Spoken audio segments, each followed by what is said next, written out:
7 plus கடல் அப்படிங்கிறது 3 விதமாக புணரும். அது எப்படிங்கிறத விளக்கமாக பார்க்கலாம். 7 பிளஸ் கடல் சேர்த்து எழுதுக. என்னென்ன விடை வரும் அப்படின்னா, எழுகடல், ஏழ்கடல், 7 கடல் 3மே வந்து சரி. எப்படின்னு பார்க்கலாம். எழுகடல் எப்படி புணரும் அப்படின்னா, இதுல 7 அப்படிங்கிறது நிலைமொழி, கடல் அப்படிங்கிறது வருமொழி.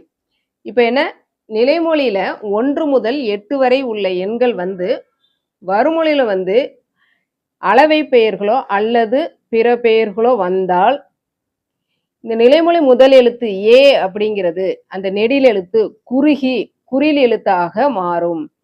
7 அப்படிங்கிறது எழுகடல் அப்படின்னு புணரும். இது ஒரு விதி. அடுத்தது ஏழ்கடல். இது எப்படி புணரும் அப்படின்னா, அதாவது 7 என்ற எண்ணு பேர்ல உள்ள ஈற்றெழுத்தில் உள்ள உகரம் கெட்டு புணரும். அதாவது 7 அப்படின்னு இருக்கு இல்லையா, இதை பிரிச்சிங்க அப்படின்னா இல் பிளஸ் ஊ அப்படின்னு பிரியும். இந்த ஊங்கிற உயிர் வந்து கெட்டு புணரும். அப்ப மீதி என்ன இருக்கு, 7 அப்படின்னு இருக்கு. அப்ப ஏழ்கடல் அப்படின்னு புணரும். அடுத்தது 7 கடல். இது என்ன அப்படின்னா இயல்பாக புணர்ந்துள்ளது, எந்த மாற்றமும் இல்லாமல் இயல்பாக புணர்ந்துள்ளது. முற்றியலுகர எண்ணு பெயரில் எந்த மாற்றமும் இல்லாமல் இயல்பாக புணரும்.